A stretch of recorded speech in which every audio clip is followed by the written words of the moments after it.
Cordiales saludos a usted que me ve y me escucha. Muchas gracias por haber pulsado en el canal desde mi punto de vista. Soy Constantino de Miguel, periodista internacional durante muchos lustros y ahora libérrimo y libertario comentarista de la actualidad. Tenemos frescas en la memoria las impactantes imágenes del asalto vandálico del Capitolio en Washington por parte de un nutrido grupo de exaltados garrulos, todos ellos incitados por el discurso incendiario del saliente presidente de Estados Unidos, Donald Trump. Personalmente me parece increíble que la policía de ese país, que suele tener el gatillo flojo a la hora de disparar antes de preguntar, no fuera capaz de velar por la seguridad de ese templo de la democracia, o al menos intentar arrestar a esa manada de rabiosos salvajes. Me parece también alucinante que este delito quede impune para los autores intelectuales de lo que constituye ni más ni menos que un intento de golpe de Estado. ¿Es posible que Trump, Giuliani y toda esa cohorte de republicanos malos perdedores de las elecciones salgan de rositas cuando han sido los responsables de la muerte de varias personas? Para mí se trata del ejemplo más palmario de un delito de sedición, es decir, usar a la muchedumbre descontenta para asaltar el poder de forma tumultuaria y violenta. Con ser algo impactante por producirse por primera vez en Estados Unidos, lo cierto es que sucede cada vez más y cada vez en más países. Veamos algunos ejemplos de los últimos años. Taiwán. 200 estudiantes enardecidos asaltaron el Parlamento, hiriendo a decenas de policías antes de ser detenidos. España. Grupos de fanáticos independentistas catalanes intentaron penetrar en el Parlamento regional tras oír consignas de su líder nacionalista, quien llamó a presionar en las calles contra el gobierno central. Resultado: vandalismo generalizado en Barcelona. Ecuador. Grupos indigenistas y afines al expresidente Correa organizaron violentos disturbios paralizando todo el país y acorralando a un gobierno impotente que terminó negociando. Alemania. Intento de asalto del Reichstag en Berlín por una masa de gente descontenta con las restricciones de la pandemia. ¿Qué está pasando? Yo lo resumiría en esta frase. Los políticos, ya sean de derecha o de izquierda, no están haciendo bien su trabajo. Me refiero a diputados y senadores, pero también a jefes de Estado y de Gobierno, sean estos presidentes o incluso reyes constitucionales.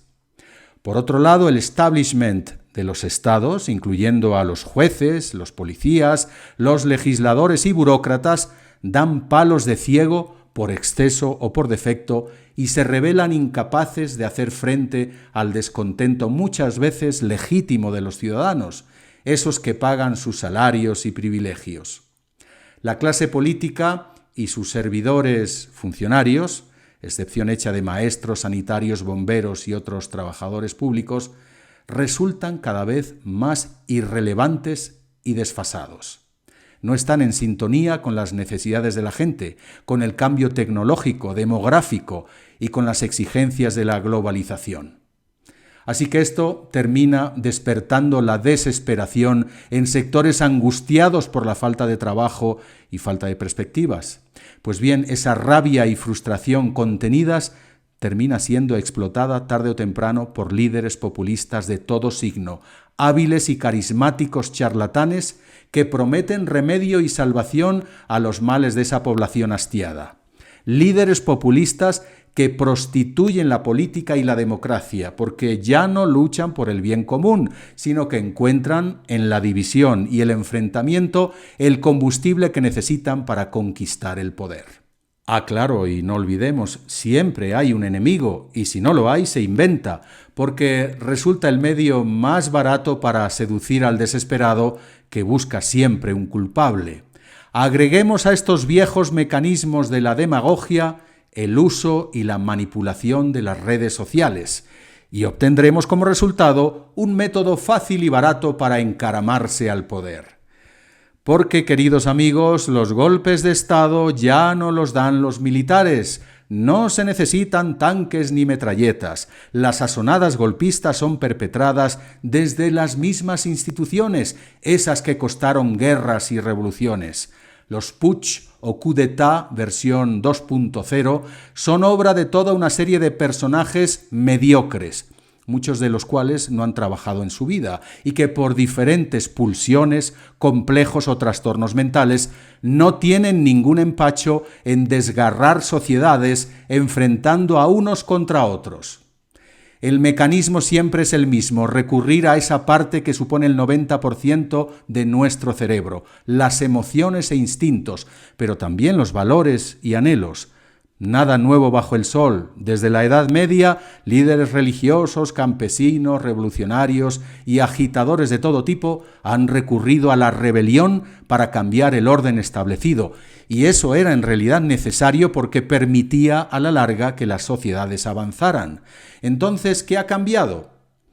El populista, y peor si además es nacionalista, no invoca el salario mínimo, el acceso a la educación, la vivienda o la sanidad, porque todo eso está logrado al menos en la mayoría de las sociedades occidentales.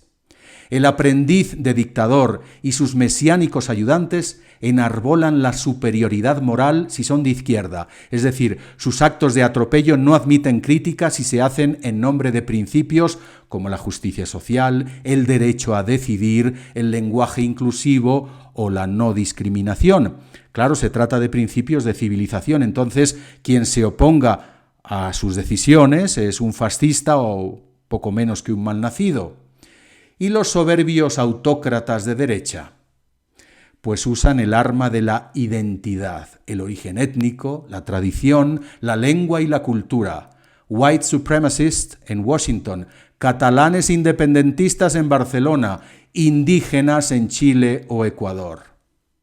A mi modesto juicio, los principios morales y la identidad no pueden ser jamás argumentos en política, ya que pertenecen a la esfera individual, no colectiva. Dividen a la gente y por lo tanto impiden que el debate racional y sosegado se abra paso y aporte soluciones a los problemas sociales. Y ahí han fallado los políticos de carrera, al dejarse imponer esa agenda moral e identitaria, esa que pertenece a iglesias, confesiones, grupos ideológicos, asociaciones, ONGs, una agenda que nada tiene que ver con las leyes, con el interés común.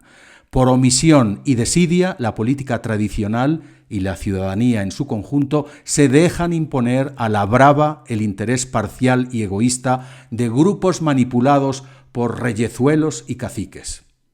Pues bien, señores políticos, pónganse al día, hagan su trabajo, atiendan genuinamente ese bien común, gobiernen para la mayoría, respetando a las minorías y, sobre todo, apuntalen la democracia con fuerza e inteligencia, fuerza proporcionada para combatir a las hordas salvajes, además de juzgar y encarcelar a sus mesiánicos cabecillas, e inteligencia para maniobrar con astucia y desenmascarar a los caudillitos populistas y nacionalistas.